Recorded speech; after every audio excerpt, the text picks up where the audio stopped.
Cancer in the fire service has become a topic that none of us can afford to ignore or deny the existence of. In 2015, NIOSH concluded a 5-year study of nearly 30,000 firefighters from Chicago, Philadelphia, and San Francisco to better understand the potential link between firefighting and cancer. NIOSH utilized data from those 3 cities from the years 1950 all the way through to 2009. The study has provided evidence that firefighters are at an increased risk of certain types of cancer as a result of this occupational exposure.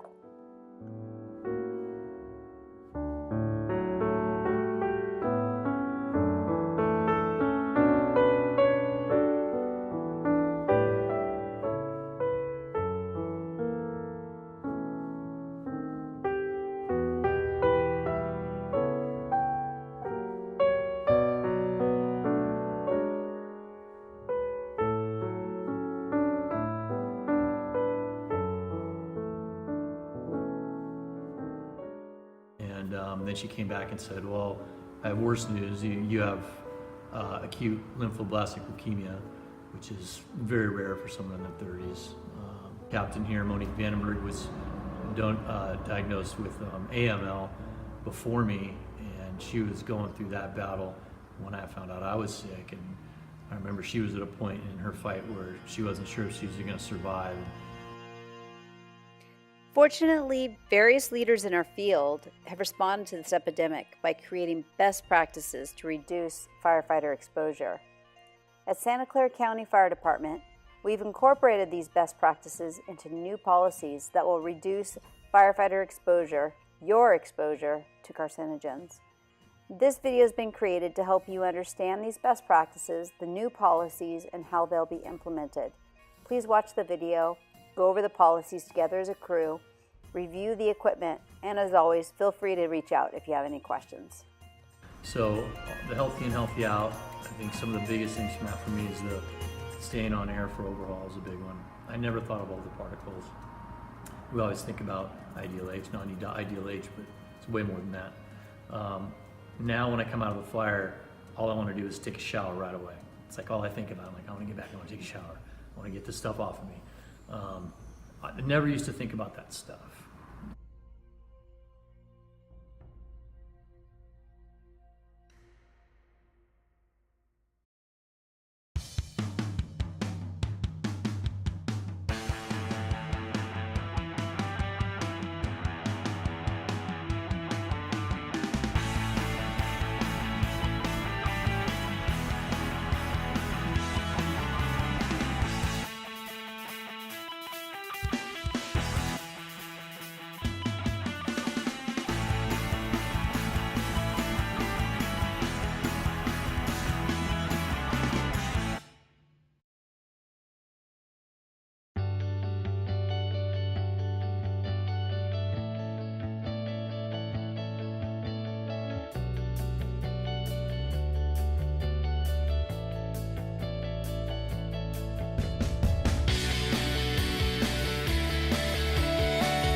yeah, don't count on presumptive laws to protect you, I think is the point.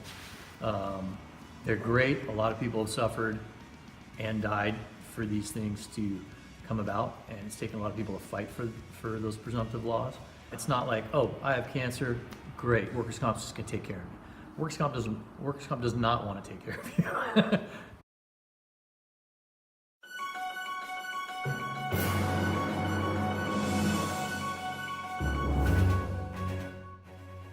You know, I admit this to a lot of people that I was adamantly against putting washers and dryers in just because of the cost, the maintenance side of it.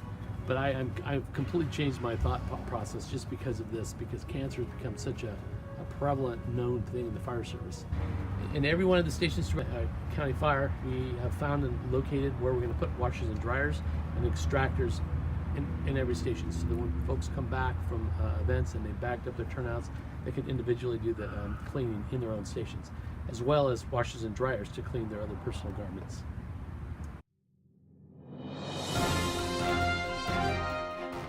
One of the main advantages of having washers and dryers in the stations is that we're leaving the contaminants at the station. We're no longer taking the contamination home in our cars.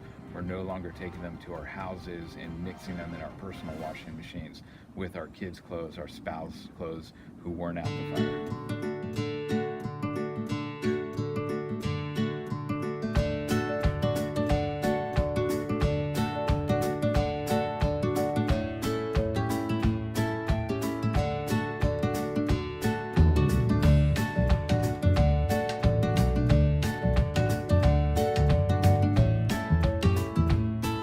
Captain Padian, take 2. Kind of looking at me. I just Question.